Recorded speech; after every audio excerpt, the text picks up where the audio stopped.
Mesdames et messieurs, chers téléspectateurs, chers internautes, bonjour. Bienvenue sur l'émission Café Polyglotte. Le Bénin a été toujours au rendez-vous à de grands événements à l'international et est toujours honoré par des participants de qualité. Et aujourd'hui, le Bénin est de mieux en mieux représenté avec la participation des jeunes, particulièrement des femmes. Et c'est des jeunes très engagés, des jeunes très informés, très connectés grâce aux nouvelles technologies.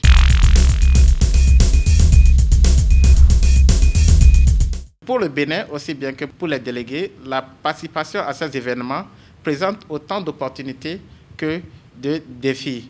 Et les défis, nous notons des défis de communication.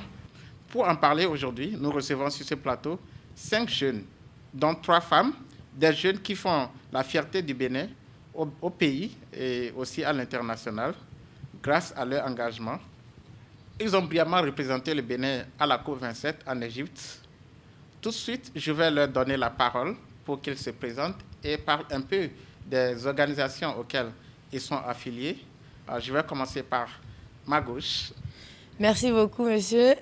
Maïmouna Adamou, mon nom. Je suis directrice du camp climat régional des jeunes à l'ATSEJ, qui est l'Association pour le développement culturel et l'épanouissement de la jeunesse. Je suis aussi responsable à l'éducation là-bas. Alors, merci beaucoup déjà pour l'invitation.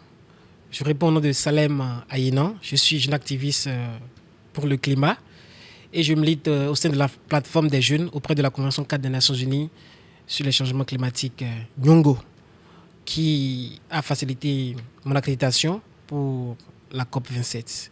Je suis Vénus Dossou, je suis journaliste et je suis chargée de communication à ODD TV. ODD TV qui est une chaîne web thématique qui parle des objectifs de développement durable. Et c'est d'ailleurs dans ce cadre que j'ai participé à la COP27. Merci beaucoup. Merci pour l'invitation et très honoré de partager ce plateau avec mes chers confrères. Ici, c'est Agbesima Otonji Cédric, ingénieur agronome de formation. Et je suis membre d'une organisation de jeunes francophones engagés pour le climat dénommée Ecolotrip et aussi membre de Friday for Future, MAPA, qui sont les 2 institutions internationales qui ont accompagné ma participation à la COP. Au niveau national ou à l'interne, je suis chercheur entrepreneur et aussi maire des jeunes de la commune de Covey, une association de jeunes très engagés sur le territoire qui milite pour la gouvernance locale et nous menons beaucoup d'actions, beaucoup d'activités dans le cadre de l'épanouissement de la jeunesse et aussi à la contribution de la lutte contre les changements climatiques. Je vous remercie. Merci à tous, bonjour. Moi, c'est Fallon Kissé-Zounon. Je suis journaliste à la Radio nationale du Bénin, spécialisée des questions de l'environnement et de la santé. Et c'est dans ce cadre que j'ai été participante à la COP27 à Sharm el-Sheikh en Égypte. La première question, c'est de savoir quel bilan faites-vous de votre participation à la COP27 et quelles sont les retombées aujourd'hui pour le Bénin? J'ai été à la COP pendant 2 semaines. Et ce que j'ai beaucoup apprécié, c'est le fait d'avoir rencontré beaucoup de personnes, beaucoup de jeunes activistes avec qui d'ailleurs j'ai travaillé. J'ai relayé beaucoup de leurs informations, histoire que dans les prises de décision, l'Afrique soit véritablement considérée, que les financements soient attribués à l'Afrique, puisque on parle toujours de financement, on parle toujours mais véritablement en matière de mise en œuvre, il n'y a pas encore véritablement d'action. Donc ces jeunes activistes aujourd'hui qui sont en train de travailler font en sorte que ces informations aillent loin afin qu'on ait des retombées. Et à la COP, j'ai eu à rencontrer beaucoup de jeunes avec qui j'ai gardé contact aujourd'hui, avec qui d'ailleurs je travaille aujourd'hui. Il y a un jeune très influent du Nigeria que j'ai véritablement apprécié, qui s'appelle Olumide. Donc en matière de bilan, personnellement, je garde de très bons souvenirs. Moi, j'ai quitté la COP une journée avant, mais je n'avais pas d'informations. En tant que journaliste, il fallait publier les informations concernant l'évolution des négociations. Mais il y avait ce problème qui était que les informations n'étaient pas véritablement disponibles et qu'il fallait attendre après les 2 semaines avant de savoir où en est-on véritablement. Toutes les personnes que j'approchais, ils me disaient, mais Vénus, on ne peut pas se prononcer parce qu'on a participé aux négociations, mais vu qu'il n'y a pas véritablement de décision prise, on ne peut pas parler avant. Donc, sur les négociations, pas vraiment de sujet. Ce qui était bien, qu'il faut dire à la COP, quand on se rapprochait des autorités, ils étaient ouverts. Il n'y avait pas que quand on se rapprochait d'eux, ils hésitaient pour parler, pour donner des informations. Non, ça franchement, c'était bien. Au fait, mon bilan par rapport à la COP27 va se faire sur 2 volets. Le premier volet va concerner les questions de pertes et dommages. Bien avant la COP, on a eu à mener beaucoup d'activités, que ce soit au niveau de la Semaine africaine du climat au Gabon, que ce soit au niveau de la conférence ministérielle sur l'environnement, pour décider de quelles questions nous allons avancer concrètement à la COP pour que lors des résolutions, ces aspirations de la population africaine soient prises en compte. Donc, les questions de pertes et dommages ont vraiment été abordées à la COP 27 et là, je suis vraiment ravi.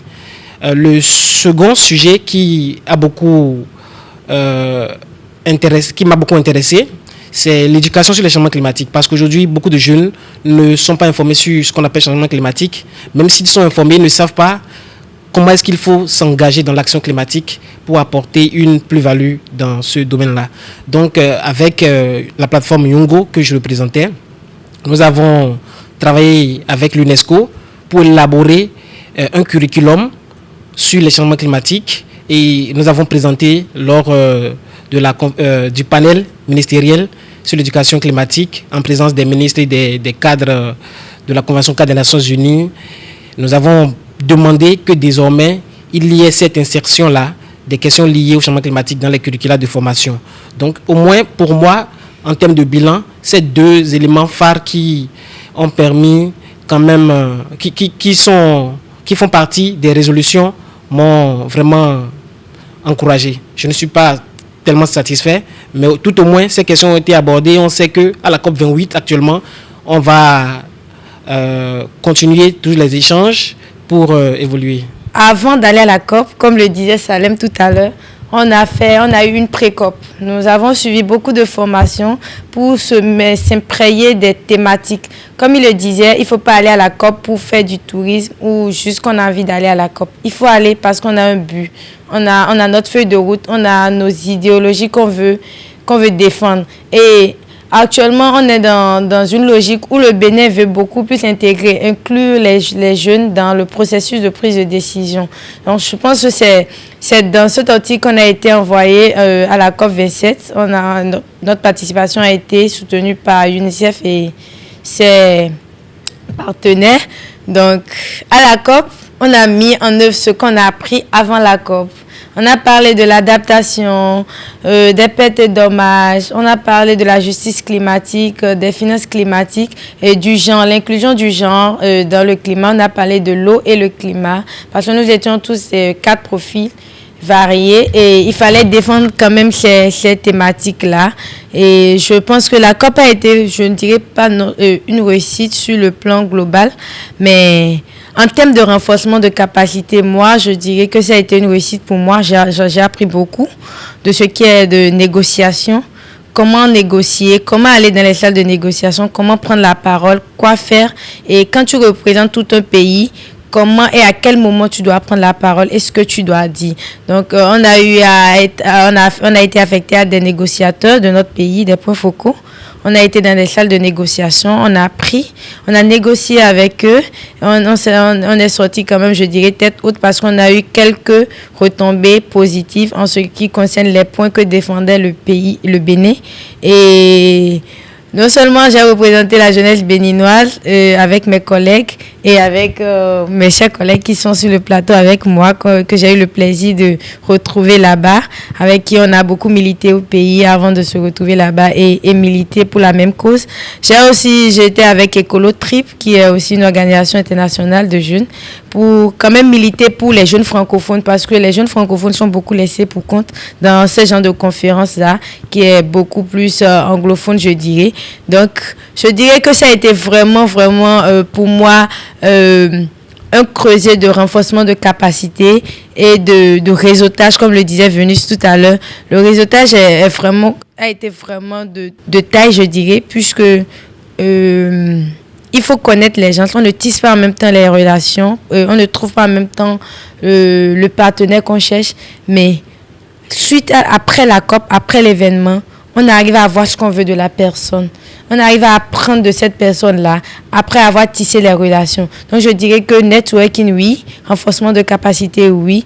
Les retombées de la COP, pas vraiment ce qu'on voulait, mais c'est déjà un pas, puisqu'on a eu des consensus sur les pertes et dommages, on a eu des consensus sur l'inclusion, sur le genre et tout. Donc, moi, j'ai suivi les négociations sur l'agriculture et on a eu quand même beaucoup de points qui ont été enlevés, des braquettes, comme on le dit, des entre parenthèses, et je dirais que c'est quand même une petite réussite et on espère que les COP prochains seront vraiment des réussites. C'est le petit bilan que moi je peux faire de ma participation.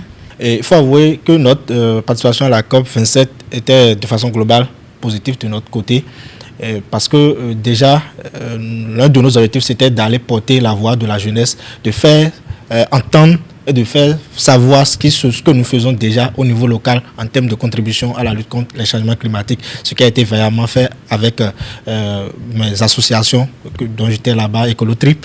Nous avions, en prélude de la COP, participé à la Wikieco où nous avons rédigé la déclaration de Défalé. Donc à la COP, c'était plus pour faire la vulgarisation de cette déclaration de Défalé.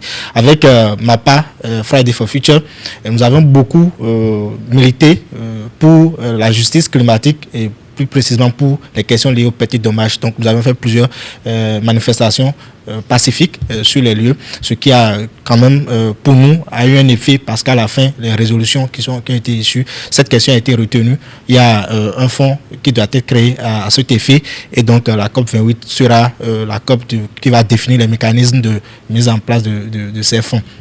Donc, de façon globale, c'était pour faire savoir ce qui se fait, mais aussi, cette COP nous a permis d'apprendre beaucoup des autres. Donc, à participer aux différents stades d'événements, j'ai appris par rapport à ce que les autres font sur d'autres cieux, en Inde, en Asie, de façon globale, en Europe, et puis voilà, même en Afrique.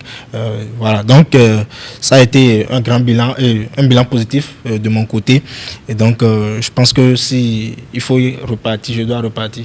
Ok, moi, à mon niveau, je ne suis pas partie en tant que déléguée, je suis partie en tant que journaliste, spécialiste des questions de l'environnement. Donc, ma mission première, c'était de relayer l'information, tout ce qui se passait du côté de Sharm el-Sheikh, pour que la population béninoise qui nous suit sur la chaîne nationale puisse avoir les informations. Donc, j'étais plus du côté de l'information, plus à la recherche des informations. Et c'est aussi un lieu où mes prédécesseurs ont parlé tout à l'heure de renforcement de capacité. En tant que journaliste environnementaliste, on n'apprend pas. Il n'y a pas une école pour apprendre tout ça. Donc, c'est des moments où vous renforcez vos capacités en la matière. Vous apprenez des thèmes, vous apprenez ce que cela signifie. Donc, quand on parle de pertes et préjudices, quand on parle de changement climatique, parce que nous, parfois, en tant que journaliste, il suffit qu'une pluie tombe, comme aujourd'hui, et on dit changement climatique. En janvier, par exemple, une pluie tombe, on dit changement climatique. Donc, c'était des moments pour nous informer davantage.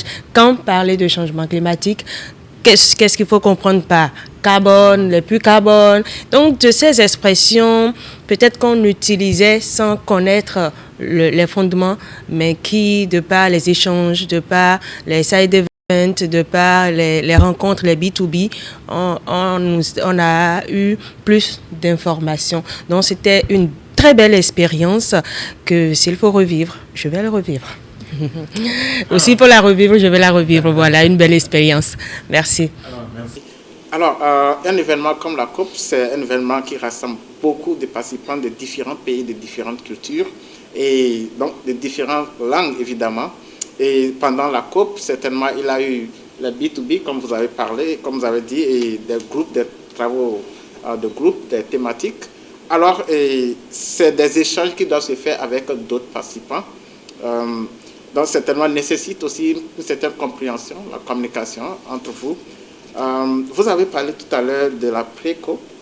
Est-ce que pendant votre pré-COP, vous avez eu à aborder des questions linguistiques, c'est-à-dire comment vous y êtes préparé pour mieux communiquer, échanger avec vos co-participants, mais avec les autres délégués des autres pays? Déjà, il faut dire qu'avant d'aller, il faut avoir une base sur... il faut être bilingue, je dirais, voilà. Non seulement bilingue, tu peux être trilingue, mais il faut quand même que vous ayez une base dans d'autres langues. Il ne faut pas être fermé sur sa langue, c'est vrai, on est francophone, mais il faut quand même essayer de chercher à comprendre. Par exemple, l'ONU aujourd'hui compte 6 langues et ce sont les 6 langues de travail de l'ONU. Même si tu ne comprends pas tous les 6 langues, au minimum, il faut comprendre 2 ou 3 pour pouvoir t'exprimer et mieux communiquer avec ton interlocuteur. Et nous, pour dire, est-ce que je dirais qu'on s'est préparé en termes de langue, mais je pense que ça a été parmi les critères de sélection, voilà. Donc, ça a été parmi les critères de sélection. Et il faut quand même voir si la personne peut comprendre tout au moins ce qu'on dit dans une autre langue. Et même s'il ne peut pas vraiment s'exprimer, il faut quand même qu'il arrive à comprendre ce qu'on dit. Donc, en termes de préparation, il faut dire, j'ai eu l'opportunité de suivre le programme des volontaires de la COP27 qui a été mis sur pied par le ministère des Affaires sociales de l'Égypte avec la plateforme Almentor. Donc, sur cette plateforme, nous avons suivi 8 cours. Et ces cours-là nous amenaient à, par exemple, si tu vas à l'hôtel, comment est-ce que tu arrives à communiquer les thèmes les plus usuels. Quand tu es au niveau de l'aéroport, quand tu veux communiquer avec quelqu'un que tu rencontres pour la première fois, quand tu veux engager une conversation. Donc, ce sont ces cours-là que nous avons suivis sur la plateforme, on a pu valider et tout ça m'a vraiment préparé à confronter les défis sur le terrain à Sharm el-Sheikh. Voilà. Il faut dire qu'au cours de mes certains voyages déjà, il y a de ces vols, quand vous les prenez, on ne parle plus français. Ça parle anglais jusqu'à destination. Ça fait que déjà moi j'aimais beaucoup l'anglais. Donc je regardais les films en anglais, je suivais des cours en anglais, j'écoute beaucoup de chansons en anglais que j'essaie de traduire en français, histoire de pouvoir véritablement parler l'anglais. Puisque l'anglais aujourd'hui, il faut dire, c'est nécessaire, c'est très important pour nous les francophones. Et il faut dire, une fois arrivé en Égypte, ce qui m'a le plus fait mal, je dirais ça ainsi, c'est qu'au pavillon francophone, au pavillon France, qu'on parle anglais. Là où, normalement, nous, les francophones, nous devons nous sentir en sécurité, on doit se dire, tiens, enfin, ici, je suis sûre à 10 millions % qu'on parleront français, mais malheureusement, ça parle anglais. Ce qui voudrait dire qu'aujourd'hui, l'anglais est un défi pour nous, les francophones, et donc, nécessairement, nous devons parler anglais et que nous n'avons plus le choix. Donc, sur les films en anglais, écouter les chansons en anglais, faire l'effort de pouvoir communiquer avec les gens en anglais, et même si votre anglais n'est pas toujours correct, puisque les anglophones, ils ne se moquent pas de vous, hein, ils comprennent un peu. Donc voilà. Ils n'ont pas ce complexe. Non, du tout pas. Comparativement aux francophones, quand vous vous exprimez un peu mal, on se moque de vous. Là, on ne vous stigmatise pas. Vous vous sentez en l'aise et puis vous parlez anglais. Voilà. Moi, oui. Notre préparation par rapport à la COP. Il faut dire que la COP, c'est une activité organisée par l'ONU. Et au sein de l'ONU, c'est 6 langues officielles. Le russe, l'espagnol, le français, l'anglais et autres. Mais principalement, 2 de ces langues dominent, le français et l'anglais. Et surtout, l'anglais. Et donc ça, nous le savons initialement avant d'y être. Et donc, nous n'avons pas fait une préparation atypique liée à la participation à la COP. Mais il faut dire que depuis nos bas âges, nos cours à l'université, au collège et autres, on s'attelait à apprendre l'anglais. Et bien après ça aussi, il faut dire qu'on a eu à faire des formations de renforcement des capacités en langue. Avant bien la COP, je crois que j'avais fait une formation comme ça à Biflip, pas pour faire la publicité de ce centre, mais qui m'a, par le passé, aidé à renforcer un peu mon niveau en anglais. Et comme l'a dit Madame Venus, de temps à autre, régulièrement, nous suivons des événements en anglais, surtout les documentaires. Moi, je suis un peu côté scientifique. Donc, aujourd'hui, pour avoir aussi accès à la ressource scientifique de qualité, il faut maîtriser l'anglais. Donc, il y a beaucoup de ressources que nous lisons en anglais, ce qui fait que cela nous a préparé plus ou moins à notre participation à la COP. Donc, c'est ce que je peux dire pour ce qui concerne la préparation linguistique. Alors, en plus de comment vous êtes préparé, vous allez aussi partager avec nous certains défis, certaines difficultés auxquelles vous étiez confrontés à la COP27 et comment vous en étiez sortis. La COP27, aujourd'hui, d'abord pour parler de l'anglais, je dirais que l'anglais c'est indispensable aujourd'hui. Parce qu'il suffit de quitter le Bénin et vous vous rendez compte que le français n'a aucune valeur. Même en France? Peut-être en France, même Venise dit, même pavillon français, les gens parlaient anglais. C'est pour vous dire que aujourd'hui, l'anglais, c'est plus qu'un défi. Donc, il faut vraiment se faire former dedans. Au moins les notions de base. Ce qui fait que la double difficulté, en fait, à Champ-Belcher, il y avait l'anglais, c'est vrai, on n'était pas nuls en anglais, ça passait. Mais il y a l'arabe. Et il y a des Arabes, il y a des Égyptiens. Par exemple, vous prenez le taxi, qui ne comprenaient pas anglais. Mais là, c'était la croix et la bannière. Ça faisait partie de mes difficultés. Je vais vous raconter une anecdote. Un jour, j'ai pris les bus pour me retourner à l'hôtel. Je devais prendre le numéro de bus 2 ou numéro 2, Naples. Je suis allée me retrouver dans le bus numéro 5. Et la dame me disait, elle parlait arabe, non, que ça, le bus numéro 5 aussi va à Naples. Et je suis montée, mais j'ai fait le tour de la ville au lieu de rentrer déjà à 18h. Mais le jour-là, je suis rentrée après 22h. Juste parce que le monsieur ne comprenait pas anglais, moi je ne comprenais pas arabe. Lui, sa seule langue, c'était l'arabe. Donc c'est pour vous dire que les défis linguistiques, c'est tellement présent, mais il faut aujourd'hui comprendre l'anglais. L'anglais est incontournable. Quand vous êtes sur le site de la COP, vous rencontrez quelqu'un qui parle le français, vous dites, enfin, voilà, mais tu es français, mais ça fait plaisir de rencontrer un français. Tellement tout le monde parlait, pas que, il y avait que des francophones, hein. Il y a pas que des anglophones, il y avait des francophones, mais puisque la langue la plus parlée, c'était l'anglais, vous voyez même un Malien, un Sénégalais qui parle l'anglais, après il dit un mot en français, tu dis, mais tu es français, il dit oui. C'est pour vous dire à quel point l'anglais est incontournable aujourd'hui. Donc, parlant de mes difficultés, c'est déjà ça. L'arabe avec ceux qui ne comprennent pas l'anglais, où on va pouvoir au moins échanger les notions de base et tout ça. Quand vous rencontrez quelqu'un qui ne parle que l'arabe, c'est compliqué. Ça m'a fait faire le tour. Bon, la qualité de votre participation à la COP. Un effet, bon, on va dire que participer, par exemple, à tout ce qu'il y a comme rencontres, les side events, les B2B, quand c'est en anglais, en pur anglais, parce que moi, mon anglais, c'est pas du sudiste quand même. Donc, quand c'est pur anglais, je ne pouvais pas. Donc, j'essayais de voir là où il y avait des B2B en français. Et là, quand tu cherches, si tu ne trouves pas vite, parfois tu arrives et les échanges sont en train d'être fini. Donc ça fait partie de quelques conséquences, si on va le dire ainsi, de quelques conséquences qui ont entaché en quelque sorte la COP, mais conséquences minimes, je dirais. Ok. Merci. D'accord, merci beaucoup. Alors, est-ce que les défis auxquels vous êtes confrontés ont un impact sur l'atteinte de vos objectifs à la COP? Bon, personnellement, je ne dirais pas que la langue anglaise a été un grand problème pour moi, même si, comme l'a dit Madame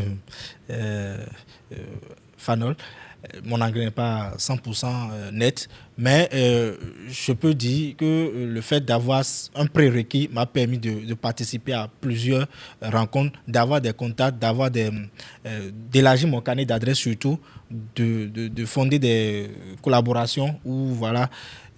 Donc, ma participation, je n'ai pas eu de grandes difficultés, à part voilà, l'arabe. Ça a été beaucoup positif. Voilà, surtout.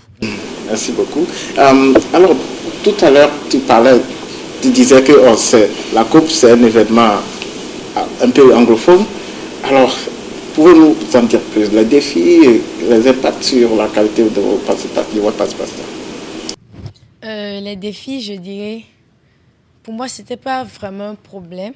Déjà, tout à l'heure, bon, j'ai fait l'anglais, J'ai eu la licence en anglais. Ok. Et j'ai aussi fait le club d'anglais Titi Guetti English Club. Donc, pour moi, ce n'était pas vraiment un défi.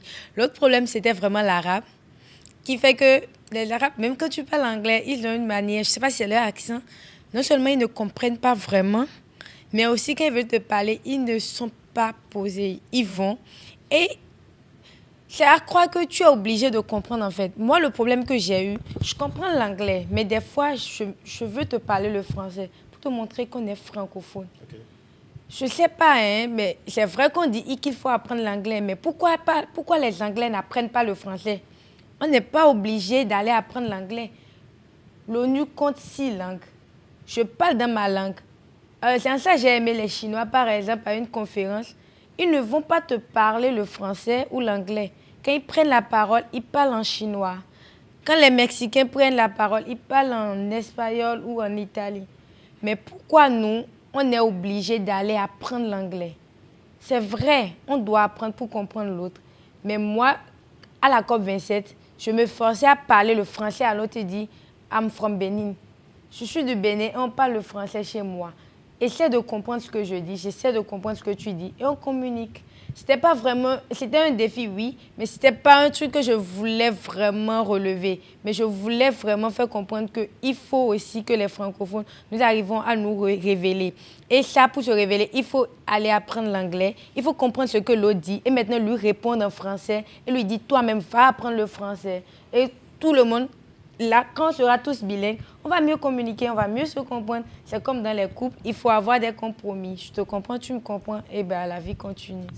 Oui, parlant de la langue, il faut dire, le défi pour moi c'était quoi? J'étais tout le temps en train de parler l'anglais, même quand j'étais avec les francophones, même si je sais que Maimouna ne sera pas d'accord avec moi. Parce que pour moi, je me dis, à force de pratiquer, ça te permet de perfectionner. C'est pas facile de parler pendant 2 semaines l'anglais, uniquement l'anglais, quand je suis au Bénin. Donc je me dis, voilà, dans ces contextes, il faut profiter. Et puis voilà, donc parfois même avec les anglophones, je dis, ben, my English is so bad. Ils disent, non. Ils disent que vraiment ce que je fais, c'est magnifique. Donc ça me donne du courage, du tonnerre. Je dis, bah là, continue Salem. Donc partout dans les conférences, quand je trouve l'opportunité, je parle que l'anglais. Je me dis, parce que tout le temps déjà, je parle français chez moi au pays, pourquoi ne pas profiter, me corriger, essayer, voilà. Donc voilà. D'accord, ça n'a vraiment pas empêché. Non, ça n'a pas impacté. Plutôt, ça m'a... Peut-être, bon, disons, ça m'a, en fait, j'ai eu juste à améliorer, voilà. Et voilà. Ben, il faut déjà dire que j'ai pris le vol au Nigeria. Donc, depuis la frontière Nigeria, il fallait commencer par parler anglais. Et donc, comme moi, je me retrouve parmi les anglophones, je me débrouille à parler l'anglais. Ils arrivent à me comprendre et j'arrive à les comprendre aussi. Et ce que j'aime chez eux, ils me corrigent beaucoup. Donc, à nous aller, quoi. Je ne sais pas si quelques personnes ont eu à regarder quelques de mes émissions que j'ai eu à réaliser en Égypte, là-bas. Je parlais anglais. J'étais obligée de parler anglais. Je tâtonnais, mais je devais parler anglais. Je n'ai pas le choix. Donc, l'anglais, c'est vrai que ça pouvait être un frein à ce que j'étais venue chercher à Sharm el-Sheikh. Mais en même temps, c'était un défi pour moi que j'ai relevé. Et donc, quand j'étais véritablement bloquée, j'utilisais mon téléphone. Qu'est-ce que je veux dire? Je fais la translation et puis je dis. Donc là, ça continue, il n'y a pas de problème. Donc, véritablement, même Macron parle anglais. Qu'est-ce qu'on fait là? Macron parle anglais. Si Macron parle anglais, qu'est-ce que nous, Africains, francophones, nous attendons? Aujourd'hui, l'anglais est un frein pour nos opportunités. Si nous savons ça, allons à l'anglais. Parlons l'anglais. Exprimons-nous en anglais. C'est vrai que les anglophones, ils veulent parler anglais, mais c'est juste pour s'exprimer à nous. C'est pas pour trouver les opportunités. Non, mais nous avons ce défi de pouvoir parler l'anglais pour avoir des belles opportunités. Donc, véritablement, je pense qu'il faut parler anglais. Il n'y a pas que quelqu'un doit attendre qu'on parle français. Français, là, on peut parler ça au Bénin. Mais quand on prend le vol, pim comme ça parle anglais. Air France parle anglais. C'est vrai que c'est francophone, mais ils vont parler français, mais ils parlent anglais. Et quand on commence par parler l'anglais dans le vol, ce n'est pas ce qu'on dit. It is so quickly. C'est pas ce qu'on dit. Donc vous voyez un peu, ce n'est pas notre anglais de bas niveau là. Non. Donc, chers amis, moi, je voudrais nous exhorter à parler l'anglais. Regardons les films en anglais. C'est vrai que c'est pas easy, c'est pas facile, du tout pas. Au début, ça semble chinois.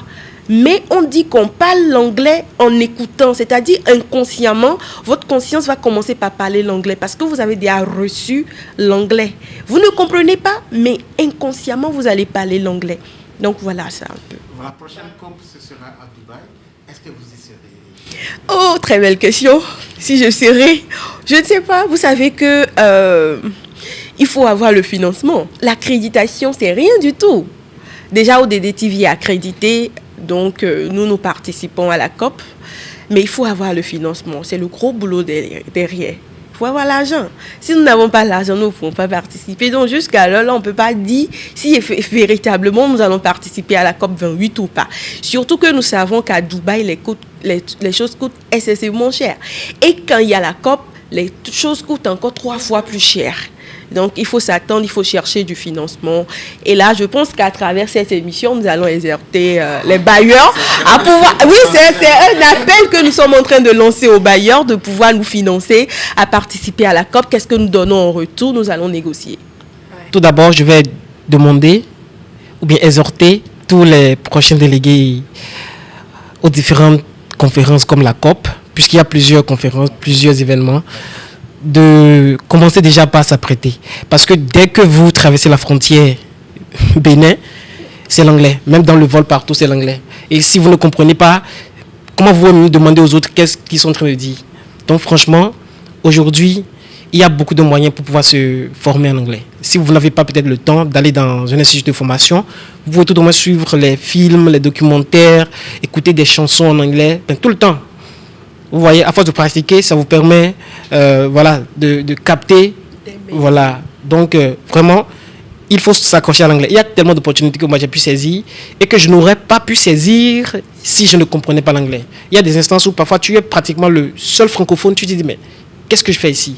Et c'est parce que tu as ce tatou-là, c'est parce que tu comprends l'anglais, tu parles. C'est pour les financements aussi. Bon, pas forcément pour le financement, mais il y a des opportunités, même avec l'Union européenne, où on te dit tu dois avoir un tel niveau en anglais. Il ne suffit même pas de parler, mais il faut avoir aussi un tel niveau. Donc, moi, je les exhorte à s'intéresser à cette langue-là. Nous sommes au XXIe siècle. Et avec la technologie, tout le monde peut arriver quand même à s'en sortir. Il faut aimer, il faut chercher tous les voies et moyens pour se former. Pour ma participation à la COP28, que Dieu nous prête vie, qu'il y ait le financement. Et voilà. Bon, mon appel, c'est surtout à l'endroit du gouvernement béninois. Parce qu'il faut dire, par exemple, je ne me souviens pas exactement de l'année, mais il y avait les États-Unis qui ont envoyé plus de 300 jeunes représenter le pays. Vous voyez? Mais aujourd'hui, au Bénin, vous voyez, même avec les institutions qui font beaucoup d'efforts, beaucoup de jeunes ne sont pas représentés. Il est vrai, ce n'est pas forcément le nombre importe, mais plus vous avez la possibilité de participer à ces événements, plus vous développez votre ouverture d'esprit, plus vous avez la capacité de mieux cerner comment ça se passe là-bas, comment est-ce qu'en tant que jeune peux aussi contribuer à tel ou tel. Donc, permettre à beaucoup de jeunes qui sont dans le domaine de l'activisme pour le climat, qui sont dans les médias, dans la presse, en tout cas, peu importe le bord de la personne, ou bien le domaine de la personne, pour qu'elle puisse participer, voir comment ça se passe. Je voudrais dire en fait que la COP, ce n'est pas juste pour aller pour les négociations climatiques. La COP, c'est un vrai marché d'opportunités. La COP, si, je ne sais pas, le gouvernement béninois peut s'en rendre compte. On dit que les Béninois n'ont pas d'emploi, mais on peut aider les jeunes à aller à la COP histoire de trouver des bailleurs pour leurs projets. Aujourd'hui, moi, je considère le vaudou comme le gardien de l'environnement, des forêts sacrées. Mais nous ne vendons pas assez le vaudou à la COP. Non, à la COP, il n'y a pas eu d'exposition de vaudou gardien des mangroves. Alors que les mangroves captent le carbone. Le mangrove, c'est voilà, des puits de carbone. Le mangrove, en fait, c'est ça déjà, ça, l'adaptation au changement climatique que nous sommes en train de faire aujourd'hui au Bénin, mais que nous ne sommes pas en train de révéler. Notre vaudou, nous pouvons le vendre autrement à travers le changement climatique. Alors, Maïmouna, tu seras à Dubaï. À Dubaï? Oui. Je l'espère parce que je le disais tout à l'heure, le tout ne suffit pas de commencer, par exemple, la classe de CI et de s'arrêter et dire que j'ai été à l'école. Quand tu veux devenir négociateur, que ce soit climatique ou pas, quand tu commences une formation, il faut finir la formation. Donc, je dirais que nous avons commencé une formation. Je remercie toujours ceux qui nous ont financés. Nous avons commencé une formation et du retour de la COP, nous avons beaucoup d'activités post-COP qu'on pense faire. Et ça a été vraiment pour moi, comme je l'ai dit, un creuset de renforcement de capacité. J'aimerais pas que ça s'arrête là. J'aimerais poursuivre, j'aimerais comprendre mieux et aller vers les négociations et devenir peut-être négociateur de mon pays et avoir peut-être des négociateurs en agriculture, femmes négociateurs en agriculture, pourquoi pas la plus jeune.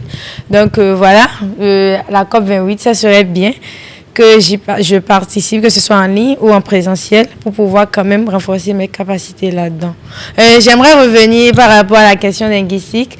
C'est pas que je demande à ce qu'on n'apprenne pas l'anglais, mais je demande plutôt qu'on soit bilingue ou trilingue. Okay.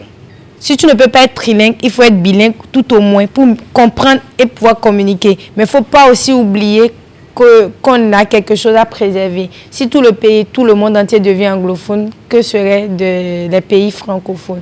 Comme les latinos défendent leur langue, il faut aussi défendre notre langue. Maintenant, j'aide tout le monde à aller apprendre l'anglais. Comme on le dit, fake it till you make it. Comme elle a dit, faites des erreurs jusqu'à ce que vous n'arriviez à parler. Practice makes perfect, on dit. Pratiquer. Si je vois Salem aujourd'hui, Salem comprend l'anglais. Je ne vais pas parler le français avec Salem parce que je veux me perfectionner en anglais. Je commence par parler l'anglais avec Salem.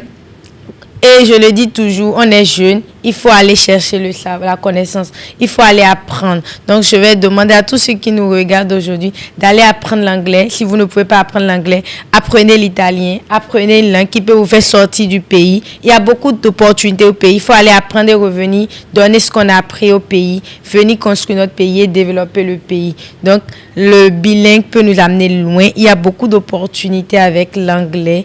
Beaucoup de documents sont en anglais. Il faut quand même arriver à lire et à comprendre avant de pouvoir saisir ces opportunités. Les informations sont en anglais. Alors, bien, vous aussi, certainement, vous avez eu des difficultés. Vous serez à Dubaï, j'espère. Et alors, quels conseils vous avez à donner? Et ça va aussi servir de mot de fin. Et alors, quelles sont les activités post-COP que vous êtes en train de réaliser? Ok, merci beaucoup. Déjà, après notre COP 27, il faut déjà notifier que nous sommes investis dans la restitution. Où j'ai été au Ghana à une conférence Youth Sustainable où nous avions fait la part d'une restitution sur notre participation à la COP, les retombées et tout ça. Et comme le dit, aller au Ghana, il faut maîtriser l'anglais, déjà à partir de la frontière avec les forces de l'ordre jusqu'à l'enceinte et au cours de la conférence. Donc, l'anglais, comme l'a martelé tout le panel, c'est aujourd'hui une langue nécessaire pour avoir une ouverture sur le monde. C'est une langue d'opportunité. En fait, c'est à dessein la grande puissance mondiale, c'est les États-Unis. Ils ont su s'imposer par leur langue. Donc, du fait que c'est les États-Unis, ils offrent en fait des opportunités plus intéressantes comparativement. Voilà. Et ce qui fait que c'est toi qui cherches l'opportunité. En venant, tu es obligé de te conformer à eux pour pouvoir avoir l'opportunité. Et donc, aujourd'hui, si vous voulez avoir des ouvertures sur le monde, il est obligatoire pour vous de maîtriser la langue anglaise. Donc, c'est un peu ça le défi. Donc, comme je ne vais pas répéter tout ce qui a été dit par mes prédécesseurs, c'est qu'il faut travailler. Il y a plusieurs façons d'apprendre la langue anglaise aujourd'hui, soit en regardant des vidéos, des audios, les Google Translate, ou aller sur des institutions, aller vers des institutions du moins, pour se faire des cabinets de langue, pour se faire former véritablement. Alors, pour notre participation à la COP 28, c'est si Dieu nous prête vie et si nous avons le financement, ce que nous souhaitons vivement. Si vous avez des partenaires à qui vous voulez lancer un appel, vous pouvez... Oui, ici, je pense que les partenaires qui nous suivent doivent compter en fait sur la jeunesse par rapport à tout ce que nous faisons déjà en termes de lutte contre le changement climatique et par rapport à notre représentativité à ces instances qui, à part le fait d'aller porter la voix de la jeunesse, constituent aussi des moyens de renforcement de capacités qui nous permettent de renforcer nos capacités, d'avoir des partenariats et aussi d'avoir des opportunités. Et Madame Vénus l'a dit tout à l'heure, moi j'ai pu approcher des gens par rapport à mon projet d'installation d'une unité de fabrication des emballages plastiques, des emballages biodégradables à partir des résidus agricoles. J'étais là-bas avec des échantillons, j'ai approché des personnalités, des gens, bon, je ne vais pas tout dire. Donc, c'est aussi un marché d'emploi, c'est un marché d'opportunités où tout jeune ayant cette opportunité est vivement invité à la saisir. Et voilà, donc je pense que... Merci beaucoup. Alors, Mme Falon, l'ORTB, quelle activité est en train d'exécuter à l'ORTB? Est-ce que des émissions... Oui, déjà, il y a eu beaucoup d'émissions déjà sur place depuis là-bas. Et quand on est revenu, il y a eu également des émissions. Tout compte fait, nous, on envoyait les informations en temps réel. Donc, ce n'est qu'un récapitulatif de tout ce qui a été vu et dit depuis là-bas. Maintenant, quant à la question de savoir si on sera à la COP 28, je pense que c'est un peu trop tôt pour le dire. C'est vrai que la COP 28, les commissions sont en train déjà d'être mise en place. Le président est désigné déjà, même s'il est un peu contesté. Pour le moment, il est désigné. Mais je pense que c'est un peu trop tôt pour le dire. Mais nous rêvons d'y participer parce que, comme on l'a tous dit, c'est des occasions pour nous d'apprendre davantage. C'est de véritables moments de renforcement de nos capacités. Et qui ne veut pas apprendre? Nous voulons tous apprendre. Donc, si on a le financement, on ira. Merci. Oui, ça sera également mon mot de la fin. Je remercie tous ceux qui nous ont suivis et inviter les jeunes à s'intéresser à l'anglais. Parce que l'anglais aujourd'hui, l'anglais est incontournable.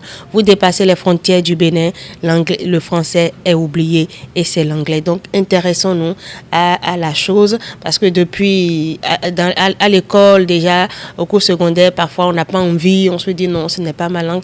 Mais il faut que les jeunes sachent aujourd'hui que l'anglais est incontournable et indispensable. Quand vous avez des ambitions, quand vous voulez évoluer, quand vous voulez une carrière hors du Bénin, quand vous rêvez grand pour vous professionnellement, l'anglais est indispensable. Merci. Merci beaucoup. Alors, votre mot de fin, rapidement. Je dirais juste merci à l'EPTV. Merci à mes compatriotes qui sont ici, qui ont partagé ce plateau avec nous. Et j'exhorte mes confrères, que ce soit jeunes, adultes, l'anglais, c'est aujourd'hui la langue nécessaire pour aller décrocher des opportunités. Aller décrocher les opportunités. Merci, Maïmouna. Alors, mon mot de fin sera toujours aussi merci à l'EPTV, ODD TV, CEF1, UNICEF, UNFPA, le ministère des cadres de vie et du développement durable, ADSEJ, mon association, Écolotrip et tous les ambassadeurs du camp climat régional des jeunes. Et je dirais aussi qu'on va lancer la 4e édition du camp climat régional des jeunes cette année, qu'on est en préparation. Je dirais que tous ceux qui viendront au camp doivent apprendre à parler l'anglais. Et aussi exhorter tout le monde que l'anglais soit vraiment pris en compte depuis le bas âge, depuis la maternelle. Il faut quand même une conscience sur la langue. L'anglais, comme on l'a dit, qu'on le veuille ou non, c'est international. Où que tu ailles, même dans les forêts, au moins la personne peut comprendre good morning. Donc, allez apprendre l'anglais et merci à tous. Voilà, c'est tout ce que je vais dire. Okay. Déjà, je remercie tous les internautes. Je remercie l'EPTV pour l'invitation. C'était vraiment très intéressant, tous ces échanges-là. Je vais te demander à tous ceux qui nous ont suivis de prendre vraiment le message au sérieux. Aujourd'hui, l'anglais est capital. Même si nous avons des sœurs, des frères qui sont encore derrière, c'est le moment de les inscrire peut-être dans des écoles bilingues, déjà au niveau du cours primaire, pour qu'ils puissent vraiment déjà prendre dès la base. Vous voyez, ça c'est bien. Donc, merci à tous et que Dieu nous protège. Alors, mot de fin, je dirais merci à Leb TV qui nous a invités sur ce plateau. Je dirais également merci à tous les amis qui ont partagé ce plateau avec moi. Je dirais merci aux internautes qui nous ont suivis et puis que Dieu nous prête vie et qu'on puisse participer à la COP28 et revenir sur ce plateau encore. Voilà un peu. Merci, que Dieu nous prête vie, mesdames. Merci, que Dieu nous prête vie pour que nous soyons tous à la COP28.